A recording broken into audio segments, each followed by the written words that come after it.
7वां अध्याय। विवादग्रस्त ब्रह्मा विष्णु के मध्य अग्निस्तंभ का प्रकट होना। ब्रह्मा जी कहते हैं, हे देवर्षि, जब नारायण जल में शयन करने लगे तब शिवजी की इच्छा से विष्णु जी की नाभि से एक बहुत बड़ा कमल प्रकट हुआ। उसमें असंख्य नालदंड थे। वह पीले रंग का था और उसकी ऊंचाई भी कई योजन थी। कमल सुंदर, अद्भुत और संपूर्ण तत्वों से युक्त था। वह रमणीय और पुण्य दर्शनों के योग्य था। तत्पश्चात भगवान शिव ने मुझे अपने दाहिने अंग से उत्पन्न किया। उन महेश्वर ने अपनी माया से मोहित कर नारायण देव के नाभि कमल में मुझे डाल दिया और लीलापूर्वक मुझे प्रकट किया। इस प्रकार उस कमल से पुत्र के रूप में मुझे जन्म मिला। मेरे चार मुख लाल मस्तक पर त्रिपुंड धारण किए हुए थे।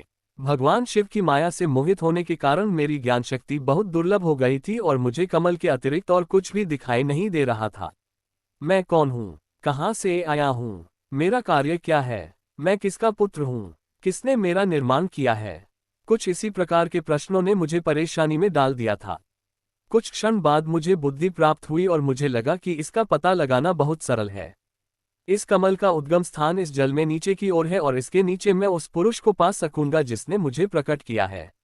ये सोचकर एक नाल को पकड़कर मैं 100 वर्षों तक नीचे की ओर उतरता रहा, परंतु फिर भी मैंने कमल की जड़ को नहीं पाया। इसलिए मैं पुनः ऊपर की ओर बढ़ने लगा। बहुत ऊपर जाने पर भी कमल कोश को नहीं पा सका। तब मैं और अधिक परेशान हो गया। उसी समय भगवान शिव की इच्छा से मंगलमयी आकाशवाणी प्रकट हुई। उस वाणी ने कहा, तपस्या करो। उस आकाशवाणी को सुनकर अपने पिता का दर्शन करने हेतु मैंने तपस्या करना आरंभ कर दिया और 12 वर्ष तक घोर तपस्या की। तब 4 भुजाधारी सुंदर नेत्रों से शोभित भगवान विष्णु प्रकट हुए। उन्होंने हाथों में शंख, चक्र, गदा और पद्म धारण कर रखे थे। उनका शरीर श्याम कांति से सुशोभित था। उनके मस्तक पर मुकुट विराजमान था तथा उन्होंने पीतांबर वस्त्र और बहुत से आभूषण धारण किए हुए थे।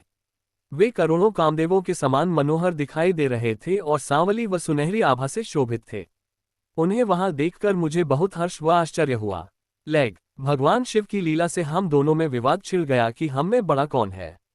उसी समय हम दोनों के बीच में एक ज्योतिर्मय लिंग प्रकट हो गया। हमने उसका पता लगाने का निश्चय किया। मैंने ऊपर की ओर और विष्णु जी ने नीचे की ओर उस स्तंभ के आरंभ और अंत का पता लगाने के लिए चलना आरंभ किया, परंतु हम दोनों को उस स्तंभ का कोई और छोर नहीं मिला।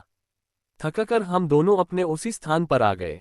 हम दोनों ही शिव जी की माया से मोहित थे। श्रीहरि ने सभी ओर से परमेश्वर शिव को प्रणाम किया। ध्यान करने पर भी हमें कुछ ज्ञात न हो सका। तब मैंने और श्रीहरि ने अपने मन को शुद्ध करते हुए अग्नि स्तंभ को प्रणाम किया। हम दोनों कहने लगे, महाप्रभु, हम आपके स्वरूप को नहीं जानते। आप जो भी हैं, हम आपको नमस्कार करते हैं। आप शीघ्र ही हमें अपने असली रूप में दर्शन दें। इस प्रकार हम दोनों अपने अहंकार को भूलकर भगवान शिव को नमस्कार करने लगे। ऐसा करते हुए 100 वर्ष बीत गए।